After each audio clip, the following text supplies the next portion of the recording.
안녕하세요. 가톨릭대학교 합격자 사례 발표를 맡게 된 약학과 2학번 선민지입니다. 저는 입시를 준비하시는 분들께 어떤 내용이 도움이 될까를 고민하다가 제가 고등학교 시절에 미리 알았었다면 좋았겠다는 생각이 든 것들을 말해보고자 합니다. 저는 크게 생활기록부와 면접 그리고 수능 최저에 있어서 약간의 팁이나 제가 준비했던 것들에 대해서 말씀드리겠습니다. 먼저 첫 번째로 학교 생활기록부입니다. 생기부에서 물론 내신 성적도 중요하지만 저는 이 시간에 어떻게 하면 자신의 능력을 또 역량을 생기부에 잘 녹여낼 수 있는지에 초점을 두고 말씀을 드리도록 하겠습니다. 먼저 자신이 관심 있는 학과나 과목을 찾는 것이 중요합니다. 물론 처음부터 자신의 진로를 확고하게 할 필요는 없지만 고등학교 시절을 거치면서 여러 분야를 접해보며 자신의 진로에 대해 끊임없이 고민하는 과정은 분명히 필요합니다. 저 같은 경우에는 1학년 때에는 단순히 과학에 대한 관심이 있었습니다. 2학년에 올라와서는 조금 더 자세하게 화학과 생명과학에 대한 관심이 생겼고 코로나로 인해 보건 분야에 대한 관심 또한 생겨났습니다.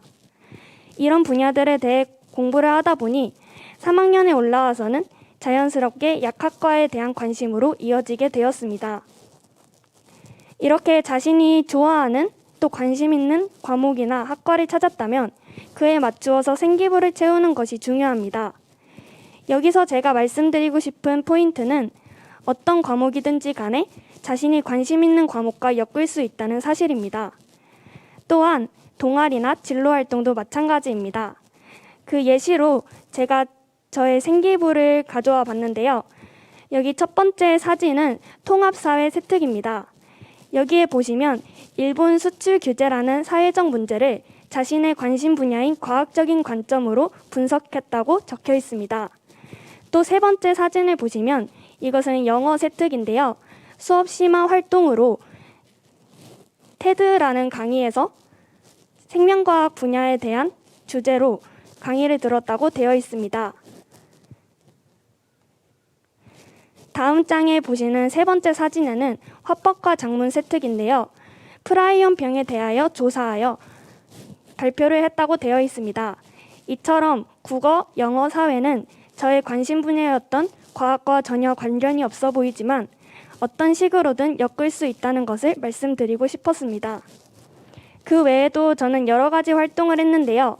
첫 번째 보이는 사진은 과학과제 연구라는 학교 간 협력 교육 과정을 통해 알지네이트 비드의 특성과 약물 전달체로서의 활용성을 주제로 한 실험을 설계하고 진행하였습니다.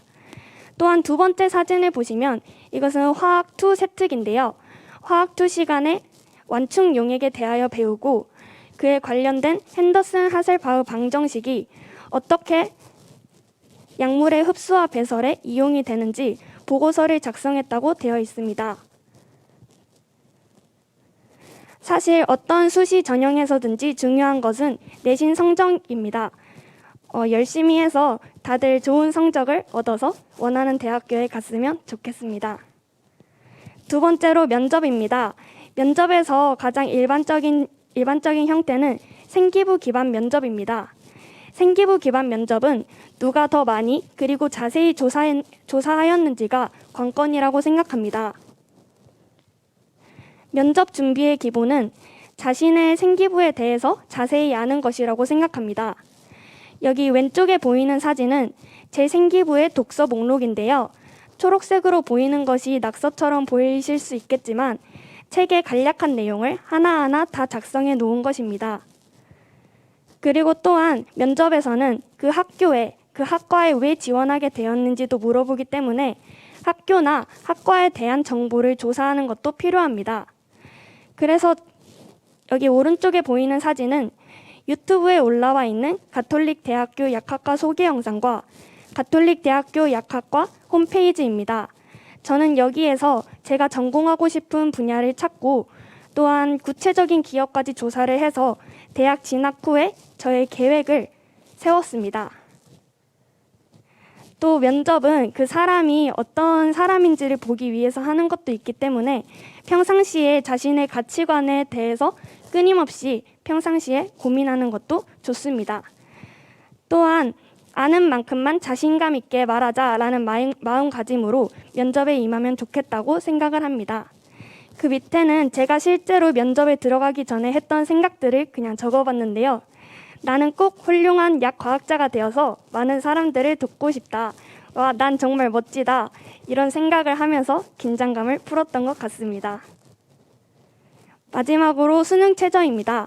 수능 최저는 어떤 학교나 학과에 따라서 모두 다르기 때문에 원서 접수를 할 때 고려해야 하는 중요한 사항입니다. 뻔한 이야기겠지만 수능 공부의 기본은 꾸준히 조금씩 하는 것입니다. 또한 정해진 시간에 정해진 양의 공부를 하는 습관, 즉 효율적인 공부를 하는 것도 중요합니다. 또 이것은 학교마다 다를 수 있겠지만 내신과 수능은 별개가 아니라고 생각합니다. 뭐든지 최선을 다하는 마음가짐이 중요합니다. 또 수능 공부를 어떻게 시작해야 할지 잘 모르시겠다는 분들께 제가 겨울방학 때 했던 국영수 공부를 간략하게 말씀드리고자 합니다. 먼저 국어 같은 경우에는 자신만의 글을 읽는 방법을 찾고 그것을 꾸준히 연습하는 것이 중요합니다. 저 같은 경우에는 인강의 도움을 받아 어떻게 글을 읽어야 할지 공부해 나갔습니다. 또한 독서 같은 경우에는 시간을 정해놓고 푸는 것이 좋고 문제를 다 풀었어도 다시 돌아와 글의 구조나 주제를 파악하는 습관이 중요합니다. 두 번째로 수학을 보면 수학은 지금까지 배웠던 개념 공부를 확실히 하는 것이 좋습니다. 특히 어려운 수능 문제 같은 경우에는 중학교 도형이 응용되는 경우가 많기 때문에 중학교 도형도 복습하는 것이 좋습니다. 또한 수학은 기출문제 위주로 풀고 또 풀다가 막힌 부분이 있다면 어느 부분에서 내가 계속 막히는지 파악하는 것도 중요합니다. 영어의 기본인 단어는 매일매일 외우는 것이 좋습니다. 또한 영어 또한 수능 특강이 나오기 이전에는 기출문제 위주로 시간에 맞춰서 푸는 것이 중요합니다. 또 문제를 틀렸다면 다시 처음으로 돌아와 꼼꼼히 처음부터 해석을 하는 것도 중요한 것입니다. Q&A는 시간상 생략하도록 하겠습니다. 제가 준비한 발표는 여기까지이고요.